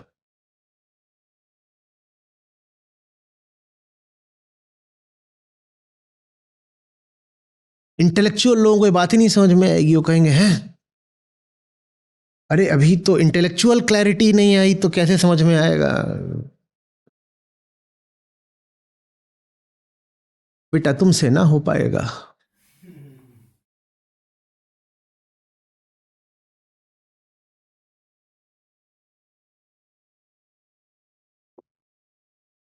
ये बात उन्होंने आम लोगों से नहीं कही होती, उनके निकट के शिष्य हैं। वो जानते हैं कि श्लोकों का अर्थ तो मोटे तौर पर इनको पता ही है, कई बार पढ़ चुके हैं। तो कह रहे जितना तुम्हें पता है उतना पर्याप्त है। कमी तुम्हारे ज्ञान में नहीं है, कमी तुम्हारे डूबने में है। ज्ञान और बढ़ाने की चेष्टा मत करो, अपने आप को स्वतंत्र छोड़ो डूबने के लिए, वो ज्यादा जरूरी है। ज्ञान चर्चा जितनी होनी थी तुम्हारे साथ पहले ही हो गई है भाई। रमण महर्षि के छात्र हो गई बहुत ज्ञान चर्चा। तुम्हारी कमी यह है कि तुम डूब नहीं रहे हो, तुम्हारी कमी यह है कि तुम अभी भी बौद्धिक तल पर ही हाथ पांव चला रहे हो। और वो जो बौद्धिक तल होता है, इंटेलेक्चुअल शैलो वाटर्स, वहां हाथ पांव चला करके तुम्हें कोई गहराई मिलनी नहीं है।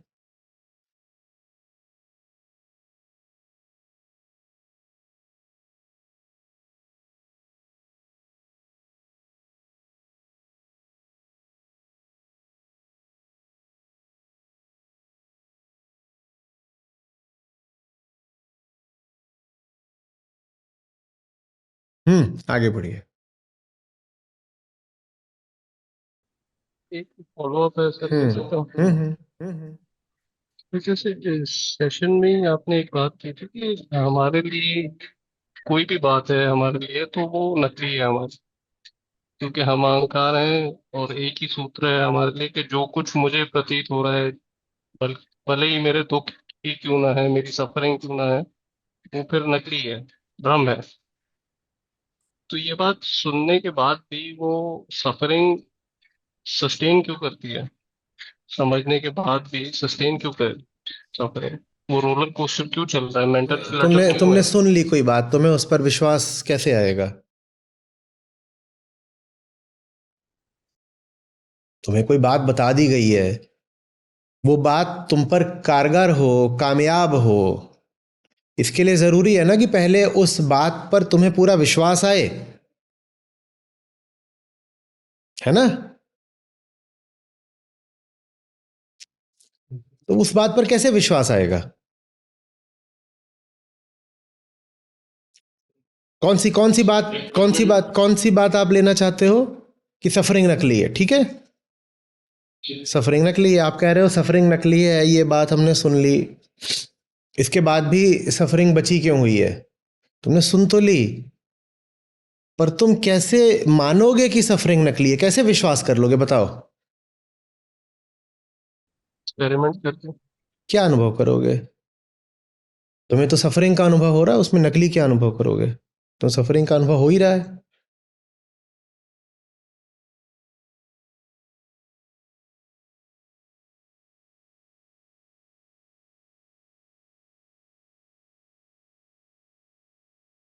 तार दो, तार। तार दो, कुछ भी दो, रस्सी दो, कुछ भी दो, दो। बर्बाद हो गया, मैं बर्बाद हो गया, मैं कहीं का नहीं बचा। क्यों? मेरे गले में एनाकोंडा लटका हुआ है। मैं बर्बाद हो गया, मैं बर्बाद हो गया। मेरे गले में मैं अहंकार, तो ये एनाकोंडा। मैं बर्बाद हो गया, मेरे गले में एनाकोंडा लटका हुआ है। और मेरी सफरिंग अभी कैसी है? जबरदस्त, जबरदस्त, जबरदस्त। हाँ, जबरदस्त। अब ये आ जाता है कोई ऐसे ही है, मान लो कोई है ये कुछ कुछ कालू लाल, ठीक है, आकर के बोलो कि ये एनाकोंडा मिथ्या है। बोलो, इसने मुझे बता तो दिया कि एनाकोंडा मिथ्या है, मेरी सफरिंग जा क्यों नहीं रही? बोलते रहो एनाकोंडा मिथ्या है। मैं बर्बाद हो गया, मैं कहीं का नहीं बचा, एनाकोंडा मेरे गले में लिपट गया, मैं बर्बाद। मेरी सफरिंग जा क्यों नहीं रही है? क्यों नहीं जा रही? बताओ ना, क्यों नहीं जा रही? मैं मान बैठा हूँ। अरे मान तो बैठा हूं, ये कालू लाल बता तो रहा है कि ये एनाकोंडा मिथ्या है। सफरिंग क्यों नहीं जा रही? मैं तो अभी भी रो रहा हूं, एनाकोंडा मार डालेगा मुझे, मैं कहीं का नहीं बचा, कि नसीब फूटा हुआ है। मेरी सफरिंग क्यों नहीं जा रही? क्योंकि उसको मैं हटा नहीं रहा। मैं हटा के रख भी देता हूं तो ये एनाकोंडा है, ये इतना बड़ा एनाकोंडा यहाँ रख भी दिया तो भी खा जाएगा मुझको, मैं अब कहीं का नहीं बचा। मेरी सफरिंग जा क्यों नहीं रही? जोर से बोलो ना, एनाकोंडा मिथ्या है। बताओ ना, मैं क्यों नहीं मान रहा कि एनाकोंडा मिथ्या है?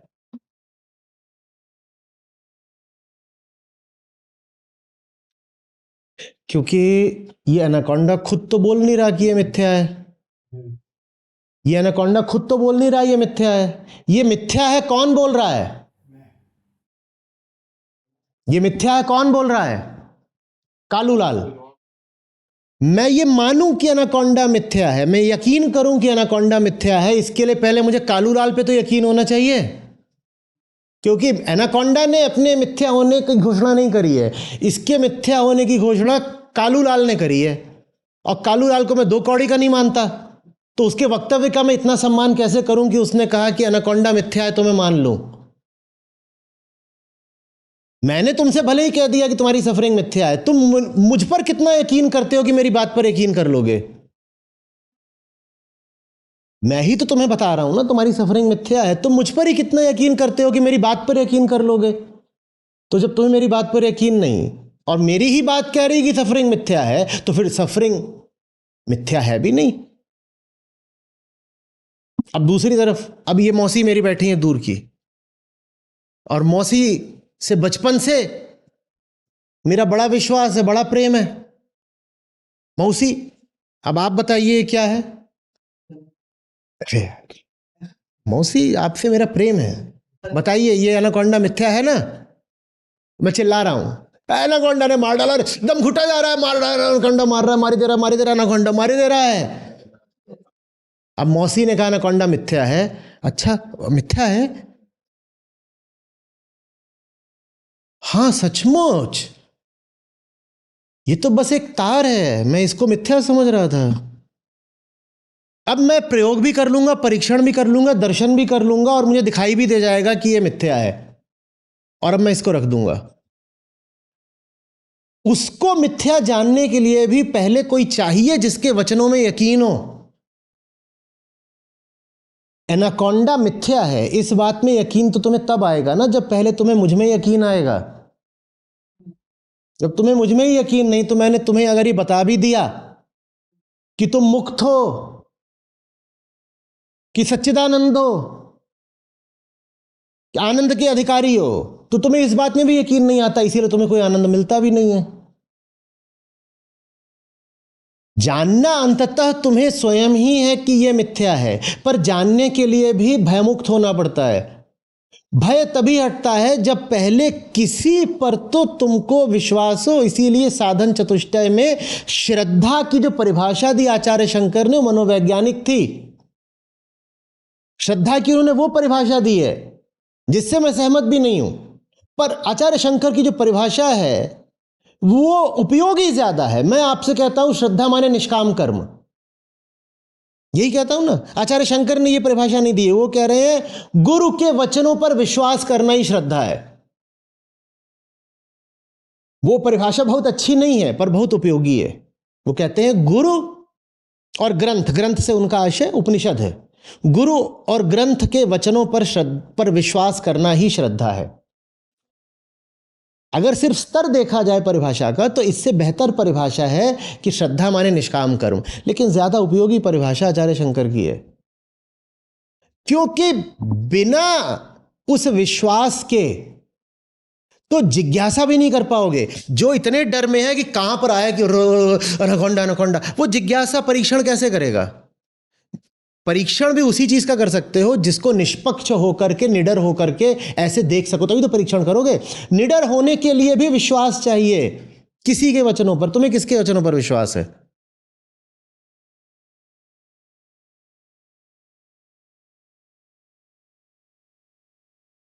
इसलिए तुम्हें कितना भी बता दिया जाए कि सफरिंग इज अ मिथ, तुम्हारी सफरिंग तब भी समाप्त नहीं होती, क्योंकि बताया तो मैंने ही है ना, मैंने ही तो बताया है।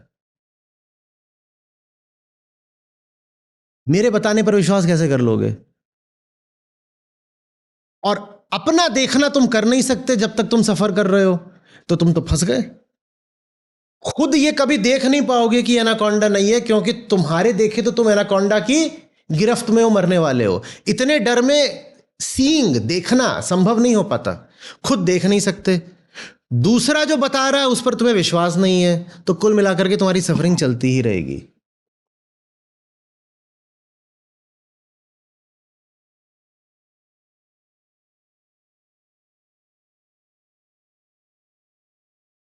मजेदार बात क्या है, तुम जो अपने गले में पड़े इस एनाकोंडा का परीक्षण नहीं कर सकते, तुम मेरी बात का परीक्षण करने आ जाते हो। कहते हो इनकी बात तभी मानेंगे जब पहले जांचेंगे, परखेंगे, उसके बाद मानेंगे। तुम अपने गले में पड़े एनाकोंडा का तो आज तक परीक्षण कर नहीं पाए, तुम मेरी बात का परीक्षण कर रहे हो। तुम में परीक्षण की क्षमता होती तो पहले इसका ना कर लिया होता।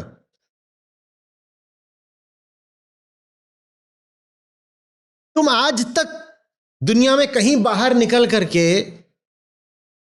झूठ के सामने सर उठा करके बोल नहीं पाए, छोटा मोटा विद्रोह भी नहीं कर पाए, पर तुम संस्था के भीतर और कम्युनिटी में आ जाते हो क्रांतिकारी बनने के लिए।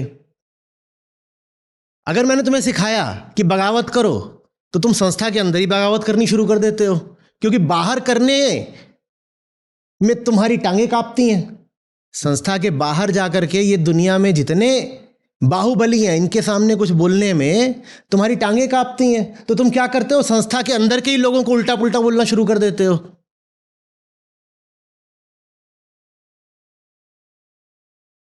उसके बाद तुम पूछते हो ये सफरिंग जाती क्यों नहीं है, दुख का खत्म नहीं होता।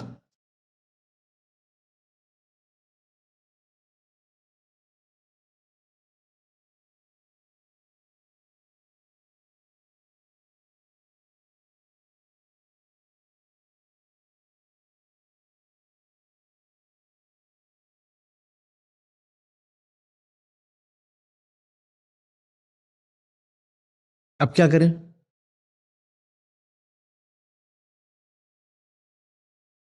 अब ये करें।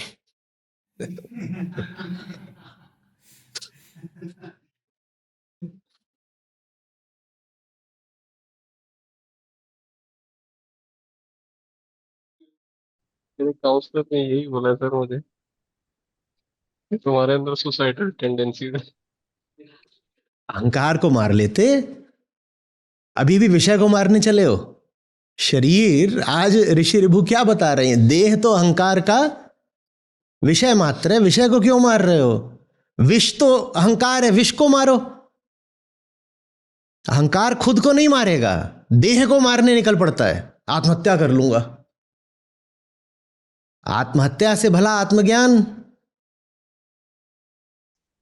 मिलता नहीं है ना सर, हाथ पे आ जाए तो पकड़ के मार दें। किसको हाथ में आ जाए, किसको मार दोगे? हाँ, अहंकार। अहंकार हाथ में आ जाए। अच्छा, इस उंगली से कहो खुद को छुए। ये कोई भी उंगली ले लो, उसको बोलो कि अपनी नोक को छू के दिखा। उंगली से बोलो अपनी नोक को छू कर दिखा। बोलो। अहंकार हाथ में कैसे आएगा? अहंकार हाथ है, उंगली अपनी नोक को कैसे छू देगी? इस उंगली से तुम सब कुछ छू सकते हो, इसी उंगली की इसी नोक से सब छू सकते हो। इस उंगली की इस नोक से बोलो खुद को छुए। बोलो। अहंकार, हाँ फंस गए ना, वो विषयता है। वही तो है, बना बैठा है हर चीज का सब्जेक्ट। तुम उसको ऑब्जेक्ट की तरह कह रहे हो कि मेरे हाथ में आ जाए। हाथ में ऑब्जेक्ट्स आते हैं, अहंकार सब्जेक्ट है।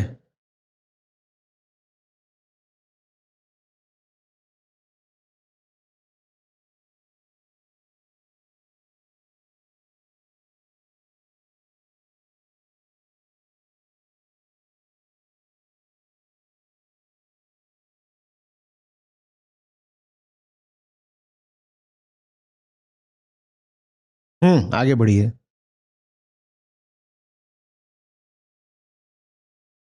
मेरा नाम उत्कर्ष है और मेरा सवाल ये है कि आज आपने बात करी कि अनात्मा मतलब जो आत्मा का मतलब जो अहंकार का विषय है, मतलब जो मुझसे अलग है, जो मैं नहीं है।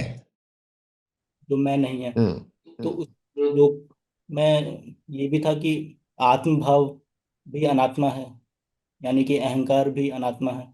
तो वो चीज़ क्लियर नहीं हुई। क्या क्लियर नहीं हुआ? मतलब अहंकार भी। अपनी नजर में तो अहंकार यही कहता है ना, मैं हूं। तो अहंकार की दृष्टि में वो आत्म है, बाकी सब अनात्म है। मैं हूं, ये सब मैं थोड़े ही है। ये माइक मैं थोड़े ही है। मैं हूं, ये माइक मैं नहीं है। तो मैं आत्म हूं, ये अनात्म है। ये अहंकार का दृष्टिकोण है।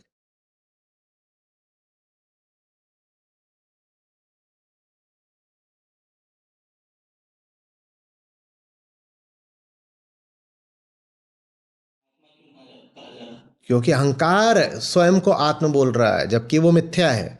तो पहला अनात्म अहंकार स्वयं है।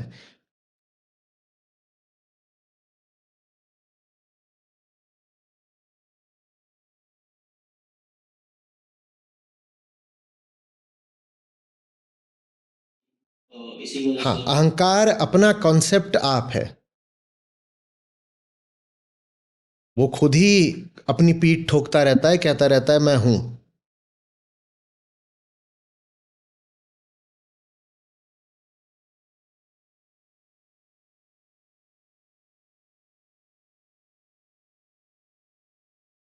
जी सर जी। हम्म, धन्यवाद। हम्म। आपको खुशी होगी इस नाते, जो हमारी अपनी ऐप है जिसमें हमारे गीता और बाकी सब कार्यक्रम चलते हैं, यहाँ पर बुद्ध हैं, गीता है, उपनिषद हैं, अष्टावक्र हैं। ये मुझे मिले, मेरी ज़िंदगी बदली।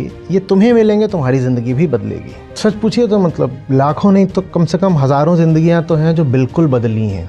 2 लाख से अधिक गीता प्रतिभागियों के साथ जुड़े आचार्य प्रशांत ऐप पर। पहला महीना बिल्कुल फ्री। गीता मिशन का पूरा एक्सेस। ऐप पर आपको मिलेंगे नियमित लाइव सत्र, हर दिन आचार्य प्रशांत के विशेष संवाद, गीता कम्युनिटी का एक्सेस, गीता परीक्षा, चयनित समाचार, ऑडियो बुक्स, कोट्स और भी बहुत कुछ। गूगल प्ले स्टोर या एप्पल ऐप स्टोर पर आचार्य प्रशांत सर्च करें और अभी डाउनलोड करें।